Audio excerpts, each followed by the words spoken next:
Jerusalem just may be one of history's most fought over cities. From the Crusades to the Israeli-Palestinian conflict, the city has seen a lot. Hey guys, I'm Sana, this is AJ Plus, and today I want to talk about how at the heart of the conflict over Jerusalem is the story of how Israeli occupation has expanded over the decades.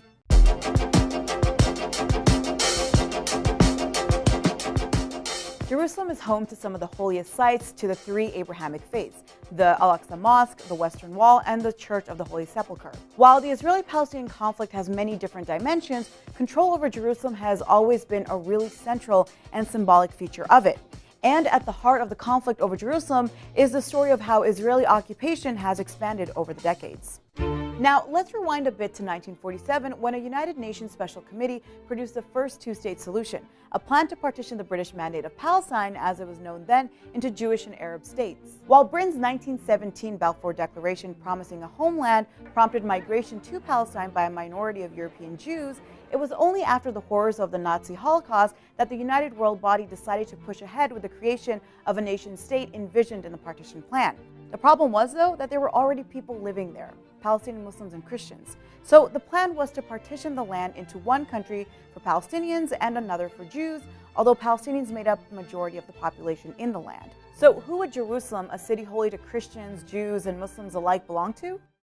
Well, according to the international community, it would belong to the international community. Jerusalem, under the plan, was designated a special international status to be governed by the United Nations.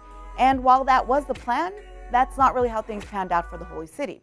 When Israel declared itself a state in 1948, neighboring Arab armies declared war.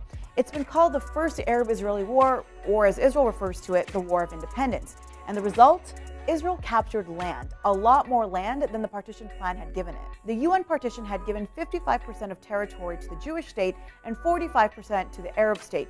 And during the 1948 war, Israel gained control of 78% of the total territory. The remaining 22% made up the West Bank and Gaza, which was under the control of Jordan and Egypt, respectively. Jerusalem, in this process, by the way, became a divided city. West Jerusalem fell under Israeli control and East Jerusalem under Jordanian. This was because towards the end of the war, Jordanian and Israeli commanders Abdullah el-Tal and Moshe Dayan had drawn up a rough map of the land divided between them, laying the foundation for what we now call the Green Line, or the 1967 borders. And why the 1967 borders? Well, in 1967, tensions were at an all-time high between Israel and its neighbor Egypt, which had begun to mobilize troops along the border. Israel preemptively launched airstrikes against Egypt, totally catching the country off guard. And Egypt, led then by pan-Arab leader Gamal Abdel Nasser, mobilized Jordan and Syria to fight back. But the war didn't actually last very long. In fact, the Israeli name for the war is the Six-Day War, and Israel came out as victorious, and it captured even more land, including East Jerusalem. Israel claimed full sovereignty over the entirety of Jerusalem, and its administration of East Jerusalem is, under international law, considered an occupation. So when you hear the term 1967 borders in any discussion of a two-state solution, it refers to creating an Israeli state and a Palestinian state based on the armistice lines of the 1948 war. Now, despite international law considering Israeli administration of East Jerusalem an occupation, it hasn't stopped the government from taking further steps to entrench its control over the Holy City. In fact, in 1980, the Israeli Knesset passed the Jerusalem Law, in which it declared the now infamous line that Jerusalem, complete and united, is the capital of Israel. Now, the international community did not recognize the law, and despite Israel still considering Jerusalem its capital, not a single country has its embassy located in Jerusalem. Instead, you'll find them all in Tel Aviv, including the U.S. Embassy. Despite the close relationship between Israel and the United States, the official American position on Jerusalem by way of the State Department has been in line with international law. But even that hasn't stopped American politicians, including 3 presidents, from supporting Israel's claim to the entirety of Jerusalem. In 1995, U.S. Congress passed a law requiring that the American embassy be moved to Jerusalem. At the same time, the law also allowed the president to sign a waiver every 6 months to not move the embassy. And even though both President Bill Clinton and President George W. Bush made campaign promises to relocate the embassy to Jerusalem, they continued signing the waivers. And during his campaign, President Donald Trump made a very clear promise that he'd also relocate the embassy to Jerusalem, even though his own Secretary of State doesn't seem too excited about that prospect. In fact, even a lot of U.S. allies have warned against the move, since it would be a de facto recognition of Israel's claim to all of Jerusalem.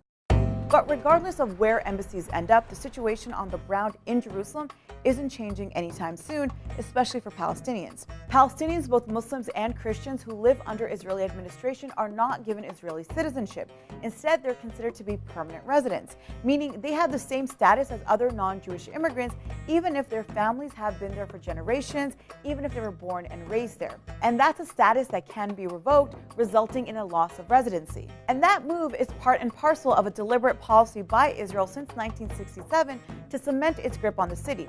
The policy is also designed to prevent Jerusalem from being a part of any future Palestinian state.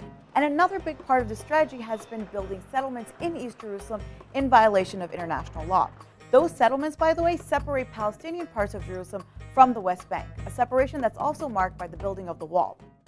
So Jerusalem matters, not just for religious reasons, but because it is perhaps the strongest symbol at the heart of the occupation. So Jerusalem is one of those cities that's always in the news. What else do you guys want to know about it? Let us know in the comments, and don't forget to like, subscribe, and share.